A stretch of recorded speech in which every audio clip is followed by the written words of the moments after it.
While writing style is important to all sorts of writing, when you're doing an piece, you need to write a little differently, right? Let's talk about it.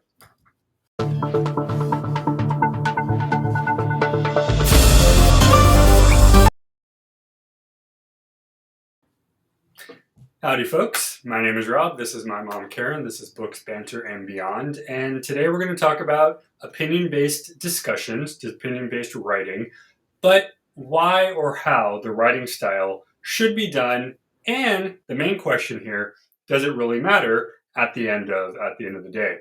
So writing style in general, as we've talked about before in previous episodes, always plays a key role because you're not just selling a story.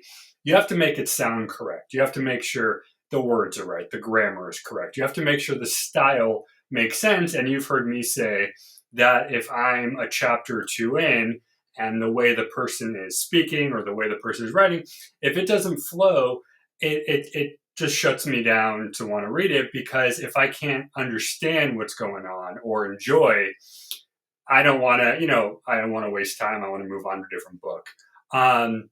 But opinion-based is a little bit different, right? Opinion-based writings are focused on proving a point, more so your own thoughts on it. So whereas you might be asking a question, would you rather live on Mars or Jupiter?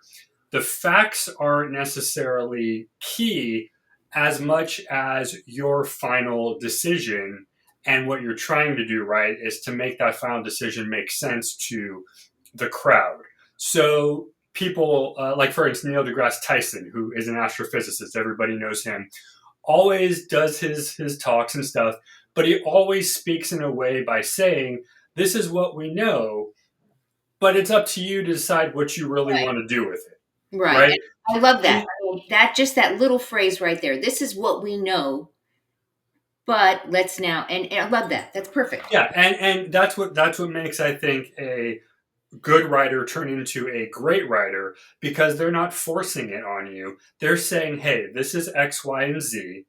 Now you go make your decision. Right. And just to give you an idea, here's my thoughts, and let's see if that helps you pick yours, right? Right. And if you didn't respect the guy, then you wouldn't listen to it, and therefore, you don't. His opinion, part of it, doesn't matter, right?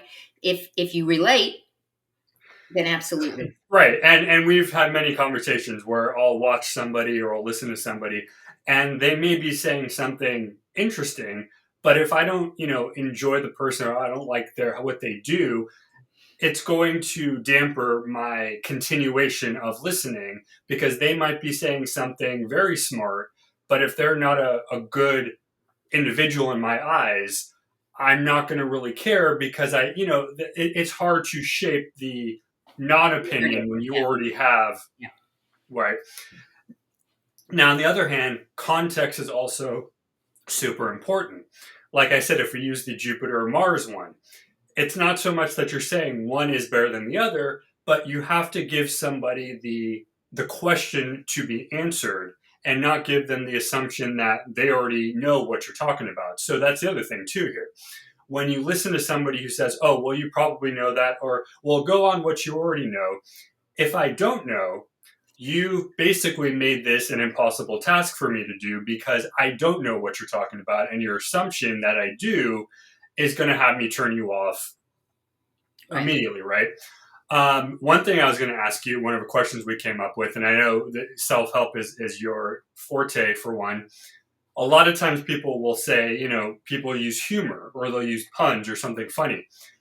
Is that something that you think works in a opinion base, or do you think you need to keep it flat to make sure you don't lose your purpose, I guess? Self-help books, by the necessity of it, they are in fact opinion. They take a bunch of stuff, right? And then they, based upon their own studies, putting it all together, and they talk what they talk about. I personally have a hard time reading a self-help or personal help book when all they're doing is cracking jokes, or throwing in a lot of humor, or because for me, I'm reading that I don't want it to be so serious that it puts me to sleep, but I certainly don't want a bunch of jokes or too much humor. Every so often would be nice. And so I have a very specific need for it to be just the facts, ma'am. Tell me what you think, and let's just move on. I can see in other kind of books that it would be kind of fun to have some, humor. I mean, Well, I read one recently, and it was about space, and the reader who is obviously reading the other guy's book, or I should say, actually the author, because he's the one that wrote the book, right, made very good ways of kind of poking fun at other scientists and other physicists, but not so much that it was over the top, but it was just enough where it broke up the monotony of a very kind of bland topic of space per se. So I agree. It's important. I can't have it be flat. I need it to have some substance. But I do see that if every other line the guy was making a pun or doing something, yeah, it might get a little flooded and it might get a little whatever. But what made this particular book interesting was that he joked enough to make me want right. to continue. And you enjoy that particular style, and therefore that's why you continue to read it, or you Exactly. might look for other things that this gentleman or woman has written, right? Right, exactly, yes. Right, and the thing is, I mean, I don't think you ever know until you know, right? You're reading something, and you might giggle, or you might snicker or something, and then you move on. And but if it was all the time, you might say, oh, you know what? If it was me, I might say, okay, it was funny the first and second time. Now it's like I wish you would stop. This is not the writer for me, or this is not the person. Right, and that's where I think when it comes to not Right, when it comes to talking about opinion or fact, or I'm sorry, opinion based, that's where it does get a little fuzzy because where it might work for a general set of books, maybe 10 or 15 of them, if you move on to an article or a topic where the person is trying to prove something, it may harm the individual right, because while they're trying to be enjoyable, they're also trying to prove. And if they are continuously going ha ha or poking fun, it may lose the I don't know, the influence of right, the opinion maybe. right. I Um, would agree with that. Yeah, and then secondarily, the other part is how do we think the tone also affects the persuasiveness of it? And I think it's the same deal there. I think it's, if it's a happy topic, if it's something interesting, like on space or something about, nature, animals, like for instance, David Attenborough, when he does his specials with all the stuff, he always likes to make jokes. He always likes to kind of laugh. And that makes it great because it's already a happy topic. You get to see baby animals, you get to see flowers, you get to see all that right, stuff. So you're already in a positive mood. If you were discussing an opinion base that was more deep, you probably then have to change your tone dramatically. right, Otherwise, you may put off the wrong right. idea and you might actually get more people angry than positive, right? Well, I mean, another example might be I listen to meditation tapes, but there's also some of these people who do the meditation. They also have not lectures, but they will just talk. They'll do talks, right? And Okay. it's kind of like listening to an audiobook, so to speak.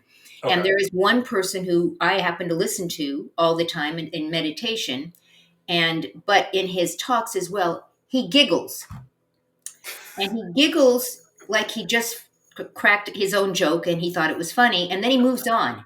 And I always notice how jarring it is to me that as I'm listening to this, what's supposed to be something, get inside yourself, spiritual thing, and all of a sudden he's Right. giggling. Um, and it kind of relates to the book, if you listen to your books, obviously. Here's this guy, and it literally has an effect on me. I literally find tapes of his that doesn't have him giggling in it because I like him, but I can't handle the giggle. So it does influence me, and it does stop me.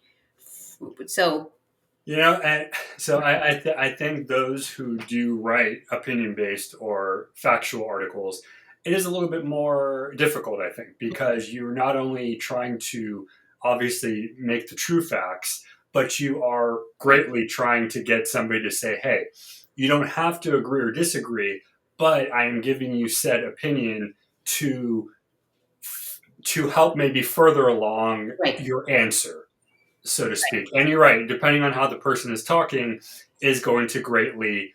right. And again, you enjoy the break or the small little laughter in between. You like that, and it breaks it up, and so therefore it works for you. And I think that's what this is all about.